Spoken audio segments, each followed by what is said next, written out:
Hi there, this is Zontov from Repo Products. This is an Autodesk screencast for a recording for an end user request.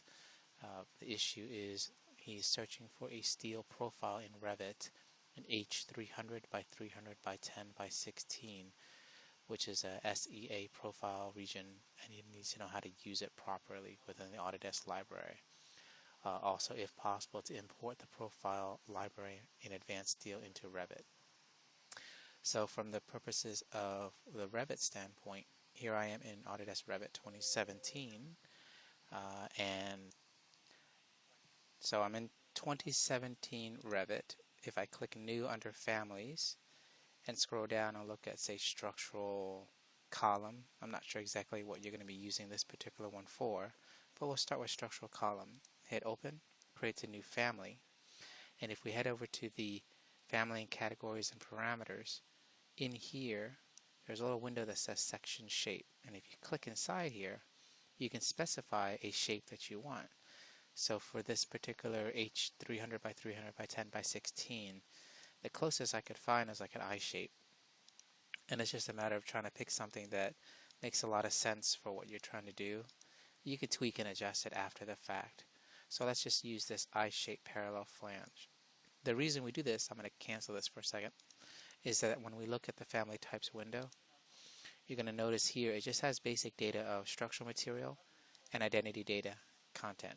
However, if you go back to Family Categories and Parameters and define that section shape and hit OK, now if we head back to the Family Types window, it's going to give you additional family parameter information here and here.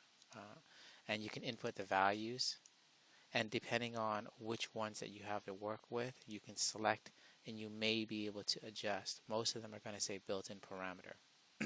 But in any event, at least that gives you an initial profile of parameters to work with, and then you can just start drawing and creating your content.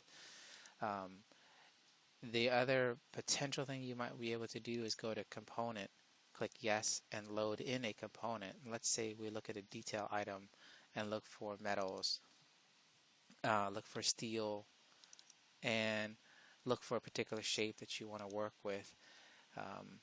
Let's look at scrolling down, and you'll have a whole bunch to work with. You just have to find the right one. So let's just say I use this one for now and hit Open. You can pick the particular size that you need, hit OK, and whether you can or cannot load it or not load it will dictate whether you can use it or not. In this instance, you can't use this particular family file because it's a detail component. However, you should be able to go to Component and just go straight to Structural Columns and go to like HD or just Steel and pick something that makes sense. Let's try that one. Pick a particular size, and then you can place it. Now head over to a final level of detail so you can see what you're looking at. And in essence, you're really just nesting this family inside this new family to work with.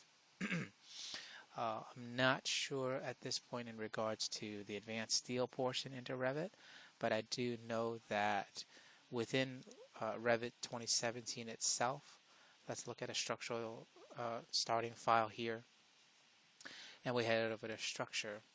When you're working with connections, you can specify connections and the settings of it to use against steel members. So for example, if I bring all of these in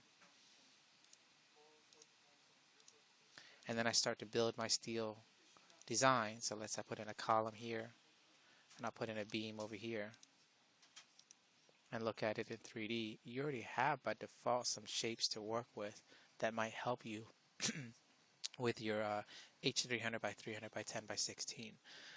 But the steel connections portion here gives you the ability to specify the type of connection you want. Let's take a look at what they give us. And let's put in a shear plate. Let's try that one. So we'll pick the two members that we need by holding the control key down, hit enter, let it try to build it. And if it can build it, it'll build it. If it can't, it'll put in a generic connection, and then you can modify the parameters to adjust the design, and eventually the object will get created. So I hope this screencast video helps for your situation. Thanks.